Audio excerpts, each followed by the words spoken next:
사사기 1장 1절에서 15절까지 함께 교독하지요.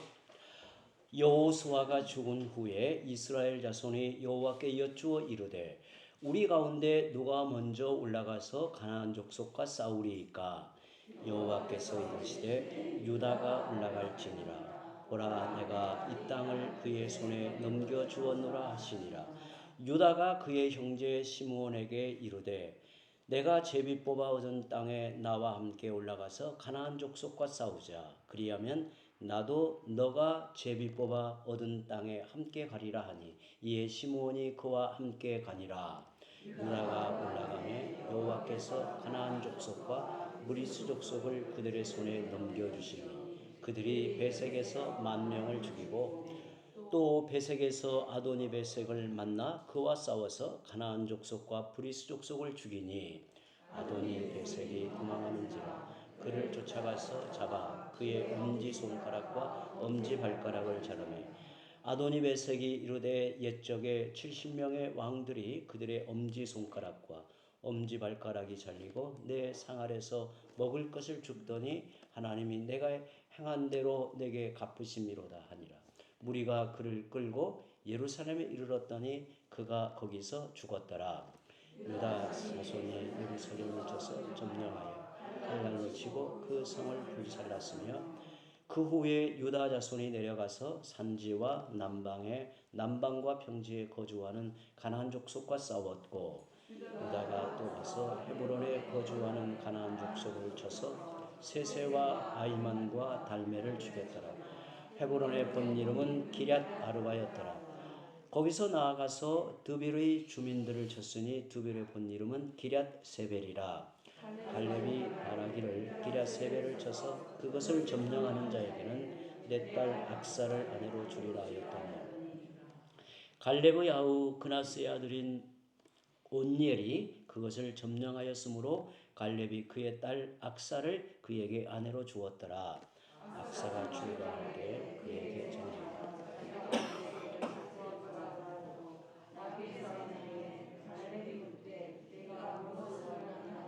함께 읽습니다. 이르되 내게 복을 주소서. 아버지께서 나를 남방으로 보내시니 샘물도 내게 주소서 하며 갈렙이 윗샘과 아랫샘을 그에게 주었더라. 아멘. 아멘. 여러분, 치열한 전쟁을 끝내고 긴장을 풀고 있을 때 사실 가장 위험하다는 것을 여러분 알고 있습니까? 이스라엘 백성은 가나안 땅을 분배받고 기뻐하며 축배를 들었습니다. 이제 고생 끝 행복 시작이 열리는구나 이렇게 생각을 한 겁니다.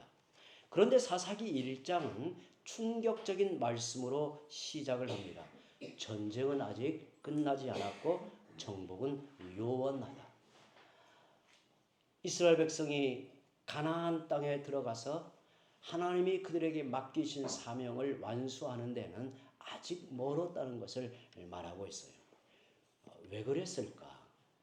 여호수아가 죽을 쯤에는 이미 가나안 땅을 점령하여 그 맡겨진 사명을 다 완수한 것처럼 우리는 생각하였는데 왜 이런 문제가 생겼을까?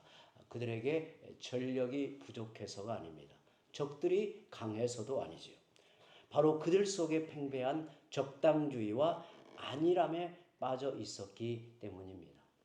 인간 안에 있는 그 적당주의 그리고 안일함에 그들이 빠져 있었기 때문입니다. 오늘 우리 앞에 있는 영적 싸움은 어떠합니까?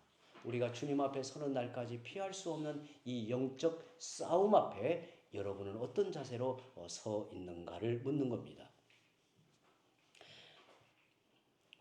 혹시 다 이긴 전쟁이라고 착각하며 단호히 쳐내야 할 가시와 올무를 내버려 두고 있지는 않습니까? 오늘은 사사기 1장을 통해서 우리가 놓치고 있는 영적 주도권을 어떻게 되찾을 수 있는지를 오늘 본문을 통해 살펴보려고 합니다. 우리는 앞에서 기업으로 주신 약속의 땅 가나안을 바라보는 4가지 관점에 대해 생각했습니다. 첫째, 약속의 땅은 언약의 복으로 주어진 것이다. 그렇죠? 둘째, 약속의 땅은 믿음으로 참여하는 곳이다. 믿음으로 들어가는 곳이다. 셋째, 약속의 땅은 거룩한 땅이다. 여호와 하나님께서 그들과 언약을 맺으시고 그들과 묶인 그들과 하나 된 여호와께서 그 땅에 거하시기 때문에 그 땅은 거룩한 땅이라는 걸 생각했어요. 넷째, 약속의 땅은 힘써 차지해야 할 땅이다 그랬어요. 힘써 차지해야 할 땅이라는 것을 생각했습니다. 그런데 1절을 보시면 여호수아 때 끝날 것 같던 가나안 정복이 여전히 미완의 과제로 남아 있습니다. 여호수아가 죽은 후라면 이스라엘이 가나안 정복 전쟁을 마쳤을 무렵 아닌가 우리는 그렇게 생각을 합니다. 이미 각 지파별로 땅 분배를 마쳤지요.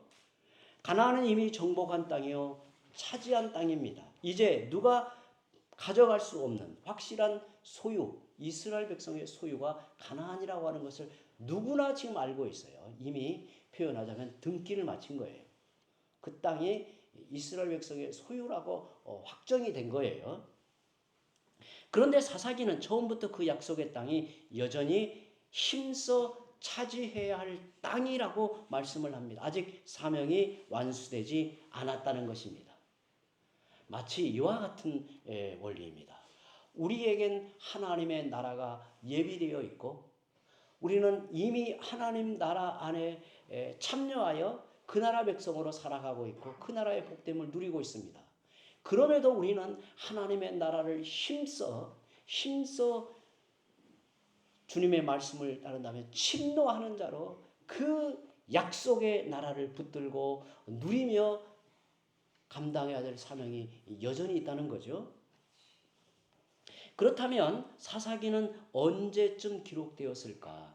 사사기가 언제 기록되었을까?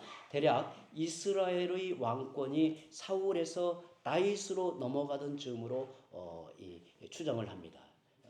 대체로 성경학자들의 견해는 이스라엘 왕권이 사울에게서 다윗으로 넘어가던 즈음으로 추정을 합니다. 전통적으로 왕정이 시작된 초기로 보고 있습니다. 본문에서 유다 지파가 먼저 나오는 것도 이런 근거 중에 하나라고도 봅니다. 다윗이 유다 지파죠. 그래서 다윗 왕이 속한 유다가 제일 먼저 이렇게 유다에 관한 이야기가 나오고 하나님의 뜻을 거역한 사울 왕의 베냐민 지파가 다음에 나오는 것도 이런 이유로 보고 있습니다. 본문 2절 말씀을 보아도 하나님은 약속의 땅을 이스라엘 백성의 손에 다 넘겨주었다고 하십니다. 2절 보시면 여호와께서 이르시되 유다가 올라갈지니라 보라 내가 이 땅을 그의 손에 넘겨주었노라 하시니라. 넘겨주었다는 거예요. 하나님께서 그들에게 이 땅을 넘겨주었다. 그들의 기업으로 넘겨주셨다는 거예요. 그럼에도 그들은 그 땅에 들어가 정착하면서 뭔가 어긋난 길로 나아갔다는 거예요. 이게 사사기의 큰 문제로 지적이 되는 거예요. 먼저 9지파의 어긋난 정복 이야기를 간략하게 본문을 쭉 살펴보면서 살펴보겠습니다. 첫째, 유다 지파는 계속 영토를 확장하며 땅을 차지합니다. 2절 3절 제가 봅니다. 여호와께서 이르시되 유다가 올라갈지니라 보라 내가 이 땅을 그의 손에 넘겨주었노라 하시니라. 유다가 그의 형제 시므온에게 이르되 내가 제비 뽑아 얻은 땅에 나와 함께 올라가서 가나안 족속과 싸우자. 그리하면 나도 너가 제비 뽑아 얻은 땅에 함께 가리라 하니 이에 시므온이 그와 함께 가니라. 저는 이 장면이 조금 고개가 가우뚱해집니다. 유다 지파는 제비를 뽑아 얻은 기업이죠. 그들에게 주어진 땅으로 올라가는 거예요. 이미 그들에게 하나님께서 그들의 손에 넘겨주셨다라고 하는 거예요. 그런데 무엇이 두려웠는지 시므온과 함께 싸우러 가자고 하는 겁니다. 시므온을 데리고 가자고 하는 거예요. 하나님의 약속을 온전히 믿고 나아가는 철저한 순종의 자세가 여기에서 좀 어설프게 보이는 거예요. 하나님께서 분명히 그들에게 제비를 뽑아 기업으로 주신 그 땅을 넘겨주겠다. 너희 손에 넘겨주겠다. 하나님이 주신다고 분명히 약속하는데 뭔가 우리 힘으로 안 될 것 같고 뭔가 두려운 마음으로 옆에 형제 시몬을 함께 올라가자고 하는 거예요. 이어서 갈렙과 그의 사이 온니엘이 가나안을 정복하는 이야기가 이제 이어 나오죠. 12절부터 15절, 1장 12절부터 15절 제가 또 읽습니다. 갈렙이 말하기를 기럇세벨을 쳐서 그것을 점령하는 자에게는 내 딸 악사를 아내로 주리라 하였더니 갈렙의 아우 그나스의 아들인 온니엘이 그것을 점령하였으므로 갈렙이 그의 딸 악사를 그에게 아내로 주었더라. 악사가 출가할 때에 그에게 청하여 자기 아버지에게 밭을 구하자 하고 나귀에게 내리매 갈렙이 묻되 너가 무엇을 원하느냐 하니 이르되 내게 복을 주소서. 아버지께서 나를 남방으로 보내시니 샘물도 내게 주소서 하며 갈렙이 윗샘과 아랫샘을 그에게 주었더라. 18절까지 보시면 가나안 정복이 잘 마무리된 듯이 보여요. 가나안 정복이 잘 마무리되어 완수되는 것처럼 보여요. 그런데 19절부터 상황이 또 달라져요. 19절 보시면 여호와께서 유다와 함께 계셨으므로 그가 산지 주민을 쫓아내었으나 골짜기의 주민들은 철병거가 있으므로 그들을 쫓아내지 못하였으며 이제 뭔가 문제의 여운을 이제 남겨놓았어요.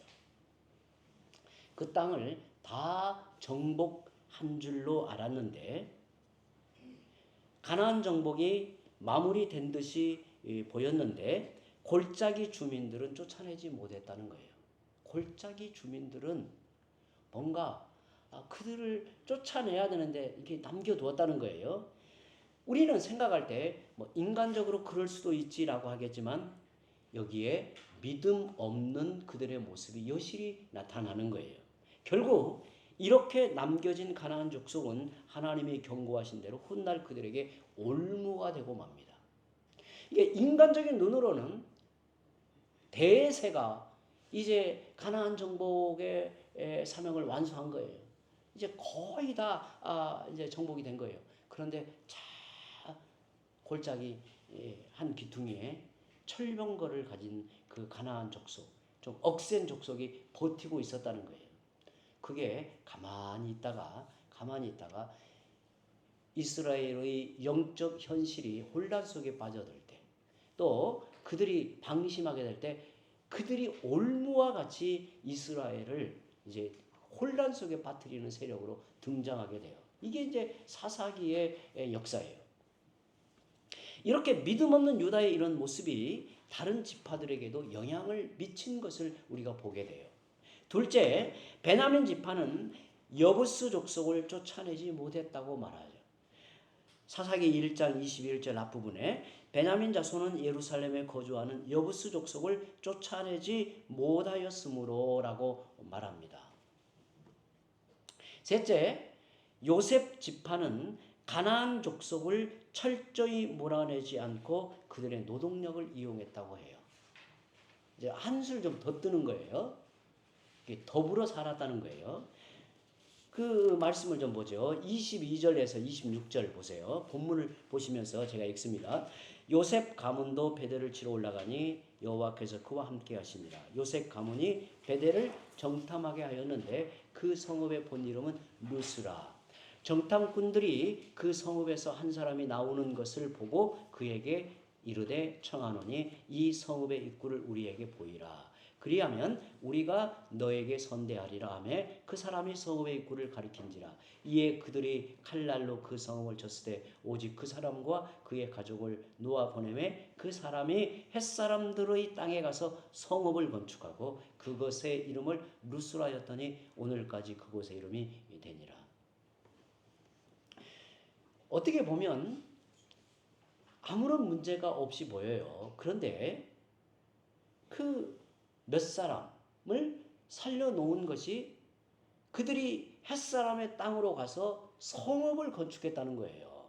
이게 세력을 확장한 거예요. 그리고 그것의 이름을 루스라 하였는데 오늘까지 그곳의 이름이 남아있다는 거예요. 여러분, 이게 죄라고 하는 성격이 바로 이런 거예요. 이게 끊어내고 철저하게 단절하지 않으면 죄라고 하는 것은 결국에 커져요. 큰 문제를 일으켜요. 항상 그렇습니다. 그러니까 여러분 어떻게 보면 인간적으로 보면 큰 문제가 없이 보여요. 왜냐하면 성읍의 입구가 어디인지 우리에게 알려달라. 알려주면 선대하여 살려주겠다. 그런데 여러분 이스라엘 백성이 가나안 땅을 정복할 때 하나님이 그들에게 명하신 원칙은 단 하나예요. 진멸하라는 거예요. 진멸하라. 생명이 있는 모든 것은 진멸하라는 거예요. 왜냐하면 결국에 그것이 이스라엘이 올무가 된다는 거예요. 가시가 된다는 거예요. 그리고 이스라엘이 그걸로 인하여서 정말 안타까운 이제 실패의 역사로 나아간다는 거예요. 그걸 우리는 기억해야 돼요.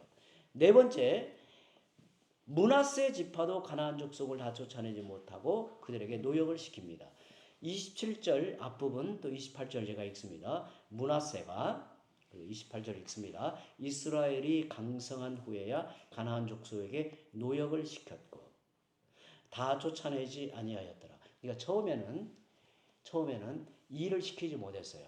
왜냐하면 그들의 세력이 커서 함부로 다룰 수가 없었어요. 그런데 이제 이스라엘이 점점 더 강성해지자 가나안 족속에게 노역을 시켰다는 거예요. 이 말은 그들과 더불어 산 거예요.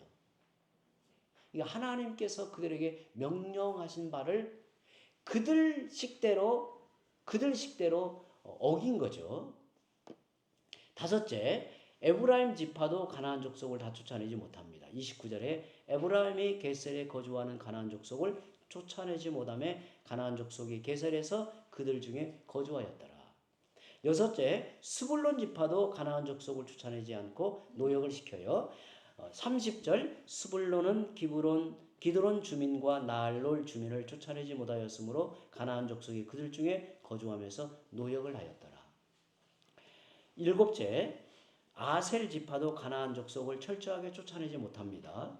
31절에 아셀이 악고 주민과 시돈 주민과 알랍과 악십과 헬바와 아빅과 르옵 주민을 쫓아내지 못하고 여덟째, 납달리 지파도 가나안 족속을 철저하게 쫓아내지 못해요.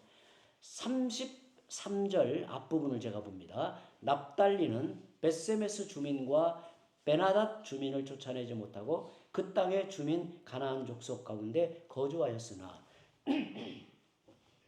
아홉째 마지막으로 단 지파는 아모리 족속에 의해 수세에 몰리기까지 합니다. 34절과 36절을 제가 읽습니다. 아모리 족속이 단 자손을 산지로 몰아넣고 골짜기로 내려오기를 용납하지 아니하였으며 아모리 족속의 경계는 아그랍빔 비탈의 바위부터 이쪽이었더라. 단지파는 아모리 족속을 쫓아내기는커녕 도리어 산지로 내몰려서 꼼짝을 못했다는 거예요. 이게 전세가 역전이 된 거예요. 하나님께서 그들에게 기업으로 그들의 손에 넘겨주시겠다고 하나님께 약속하셨어요. 그들은 하나님의 약속을 믿고 하나님을 바라보고 이 정복 전쟁에 믿음으로 나아가면 이게 차지하는 땅인데 방관하고 또 안일함에 빠져 있다가 저쪽 세력이 점점 강해져 가지고 오히려 자기들이 어디로 밀려났냐면 골짜기로 밀려나고 말았어요. 그리고 꼼짝을 못하는 상황이 되었다는 거예요. 기가 막히는 상황이죠. 이는 그들이 약속의 땅을 잃어버린 것을 말하고 있어요. 아모리 족속의 경계라는 말도 참 이게 안타까운 말이 뭐냐면 이는 하나님이 주신 땅의 경계를 이스라엘이 아니라 가나안 족속이 정했다는 뜻이에요. 이런 표현이 의미하는 게 뭘까요? 이스라엘의 주도권을 빼앗겼다는 것을 말하고 있습니다. 약속의 땅을 기업으로 받은 이스라엘 백성의 영적 상태가 여실히 드러나고 있습니다. 우리가 이 사사기 1장을 이렇게 좀 자세하게 두 번에 걸쳐 살펴보는 것은 뭐냐면 사사기의 이 역사가 왜 이렇게 큰 문제로 나아가게 되었는가를 지금 살펴보고자 하는 거예요. 우리는 미완의 가나안 정복 전쟁을 통해 두 가지 반면교사의 교훈을 배울 수 있어요. 얻을 수 있어요. 첫째로 이스라엘 백성보다 가나안 족속이 더 열심이었다는 거예요. 이스라엘 백성보다 가나안 족속이 더 열심이었어요. 이게 따져보면 표현하자면 믿지 않은 자들이 믿는 성도들보다 더 열심이라는 거예요. 선한 사람보다 악한 자들이 더 열심을 내는 것을 봅니다. 교회를 허물려는 여우가 교회를 지키는 성도들보다 더 열심이고 물불을 가리지 않아요. 교회에 매주마다 신천지하고 그 구원파 이단이 저에게 편지를 보내요. 그것도 손편지를 보내요. 계속해서 보내요. 근데 이걸 반송할 방법이 없어요. 이게 우체국에 가서 이런 것은 이쪽으로 보내지 못하게끔 하라도 그것도 안 된다는 거예요.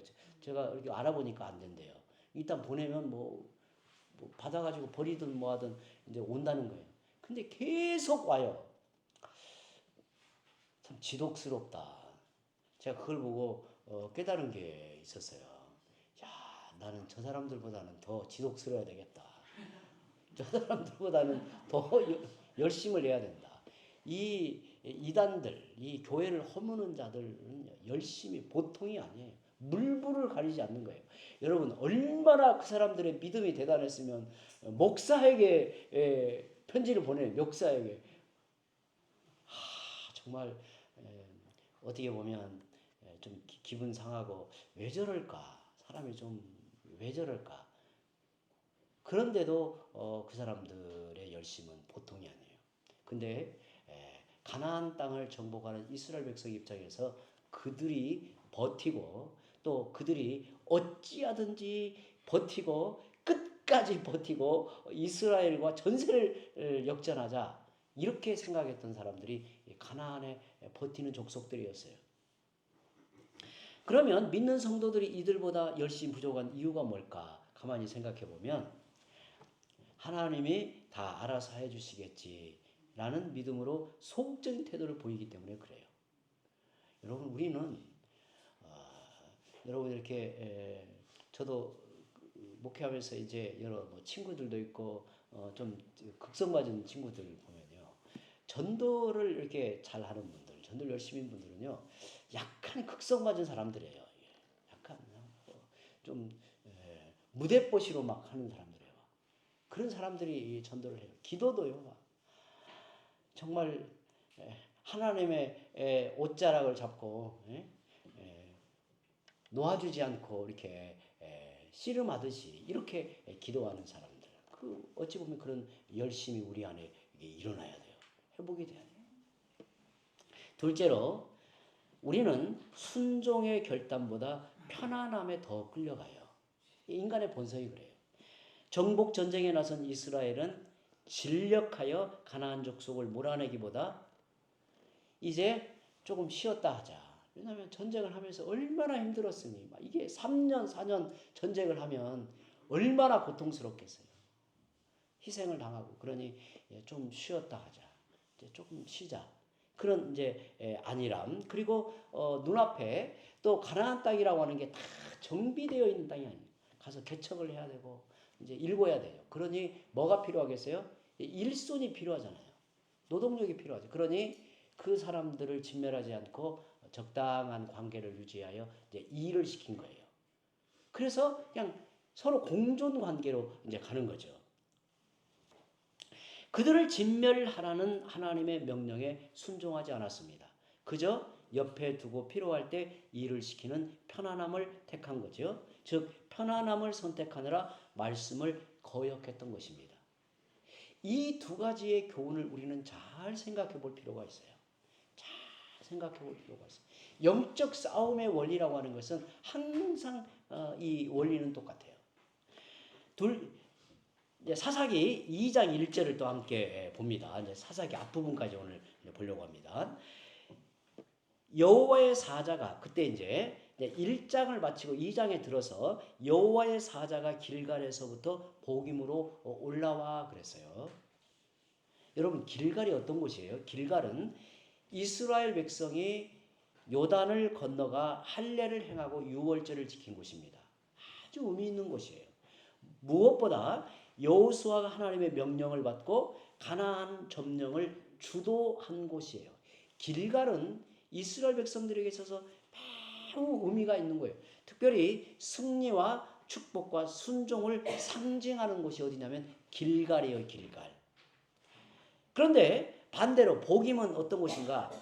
그 4절과 5절에 보면 그러죠. 눈물과 통곡의 현장이 복임이에요. 그런데 여호와의 사자가 길갈에서 복임으로 올라왔다는 것이 무엇을 의미할까요? 이스라엘이 자기 소견에 오른 대로 행하고 있는 것을 이제 경고하기 위해서 여호와의 사자가 그들에게 찾아왔어요. 그들의 불순종은 가시와 올무가 되어 결국 이스라엘은 눈물을 흘리며 후회할 수밖에 없다는 것을 이렇게 여호와의 사자의 행동을 통해서 보여주고 있는 거예요. 2절에 너희는 이 땅의 주민과 언약을 맺지 말며 그들의 제단들을 홀라하였거늘 너희가 내 목소리를 듣지 아니하였으니 어찌하여 그리하였느냐. 이 어찌하여 그리하였느냐라는 말씀은 불순종한 이스라엘 향한 하나님의 그 탄식이에요. 어째 그랬어. 정말 그 자식이 큰 실수를 했어요. 너무 마음이 상하고 속이 상했어요. 그래서 어머니가 야 이 녀석아 어찌 그랬어 왜 그랬어 그 느낌을 이렇게 표현한 말이에요. 이 말이 또 어찌 그랬어. 하나님의 이 곤혹스러운 마음을 표현한 거예요. 자기 백성을 내버려 두면 하나님의 공의가 설 수 없고 공의를 세우려면 자기 백성을 심판할 수밖에 없는 이제 처지에 놓인 거예요. 하나님의 심정이 얼마나 안타까우셨을까? 하나님의 심정이 얼마나 안타까우셨을까? 그래서 3절에 이렇게 말씀합니다. 그러므로 내가 또 말하기를 내가 그들을 너희 앞에서 쫓아내지 아니하리니 그들이 너희 옆구리에 가시가 될 것이며 그들의 신들이 너희에게 올무가 되리라 하였노라. 정말 하나님의 마음이 얼마나 미어졌겠어요. 저는 이 장면, 이 표현이 생각해 보면 하나님께서 그들을 향한 실망, 또 그들에 대한 탄식. 여러분, 이스라엘 백성은 하나님 앞에 어떤 사람들이에요? 이 언약 백성이란 말이에요. 언약 백성. 이 언약 백성이라고 하는 것은 언약 관계라고 하는 것은 이스라엘과 하나님이 동일시 된다는 말이에요. 동일시. 곧 그들이 그 땅에서 언약 백성답게 은혜를 입은 자로 하나님의 그 뜻을 순종하여 살아갈 때 하나님은 가장 기뻐하고 자랑스러워하고 그것을 통해 영광을 받으시는 하나님이에요. 그런데 만약에 그들이 하나님의 명령을 거역하고 그릇된 길로 갈 때 하나님은 그들에게 뭘 느끼냐면 이게 수치심을 느낀단 말이에요. 하나님 수치스러워하는 거예요. 너무 고통스러워하는 거예요. 마치 자기가 오욕을 쓰는 것처럼 마음 아파하고 탄식에 이르러요. 여러분 우리 성도들이 저는 언약 신학에 대한 깊은 이해와 확신을 가지고 살았으면 좋겠어요. 성도들이 언약 신학을 이렇게 깊이 알지 못하면 인간은 거의 대부분 방종으로 흘러가게 돼요. 하나님의 은혜와 사랑이 내게 얼마나 복된가. 그 은혜를 누리며 사는 것이 내게 얼마나 큰 책임으로 다가오는가를 알게 돼요. 하나님의 사랑이 내게 있어서 책임으로 와닿는단 말이죠. 우리는 인간은 이게 본성에 있어서 하나님의 사랑하면 그것을 가지고 방종으로 흘러가기 쉬운데 언약 신학은 이제 그 반대로 딱 막아주는 거예요. 하나님께서 이스라엘 백성들을 이렇게 말씀하셨다는 것이 얼마나 아픔인가를 우리는 느껴야 돼요. 하지만 하나님은 본래 하나님은 어떤 분이신가? 그 하나님은 호세아 11장 이하의 말씀을 제가 좀 길지만 읽습니다. 호세아 11장에 있는 말씀 5절 이하에 그들은 애굽 땅으로 되돌아가지 못하겠거늘 내가 돌아오기를 싫어하니 내게 돌아오기를 싫어하니 아수르 사람이 그 임금이 될 것이라. 칼이 그들의 성읍들을 치며 빗장을 깨트리 없이 하리니 이는 그들의 계책으로 말미암음이니라. 에브라임이여 내가 어찌 너를 놓겠느냐. 이스라엘이여 내가 어찌 너를 버리겠느냐. 내가 어찌 너를 아드마같이 놓겠느냐. 어찌 너를 스보임같이 두겠느냐. 내 마음이 내 속에서 돌이켜 나의 긍휼이 온전히 불붙듯 하도다. 그들은 애굽에서부터 새같이 아수르에서부터 비둘기같이 떨며 오리니 내가 그들을 그들의 집에 머물게 하리라. 나 여호와의 말이니라. 하나님은 이 곤혹스러운 문제, 이 비통한 상황을 어떻게 푸셨을까요? 긴 역사 속에서 하나님은 어떻게 푸셨을까요? 결국 자기 아들을 십자가에 내어주심으로 그 풀 수 없는 문제를 하나님이 해결하셨다는 거예요. 예수님은 우리의 모든 죄와 허물을 대신하여 십자가에 달려 죽으시고 예수님의 의를 우리에게 입혀주심으로 하나님 앞에 서게 하신 거죠. 우리가 행할 수 없으니 우리가 스스로 일어설 수 없으니 하나님께서 은혜 베푸시는 방식이 이와 같다는 거예요. 고린도후서 5장 21절에 하나님이 죄를 알지도 못하신 이를 우리를 대신하여 죄로 삼으신 것은 우리로 하여금 그 안에서 하나님의 의가 되게 하려 하심이라고 말씀을 합니다. 따라서 우리는 주님 앞에서 다시 길갈로 돌아가는 결단을 내려야 합니다. 다시 용기를 내요. 다시 일어서 순종의 길로 믿음의 길로 나아가야 하는 것입니다. 함께 기도하겠습니다.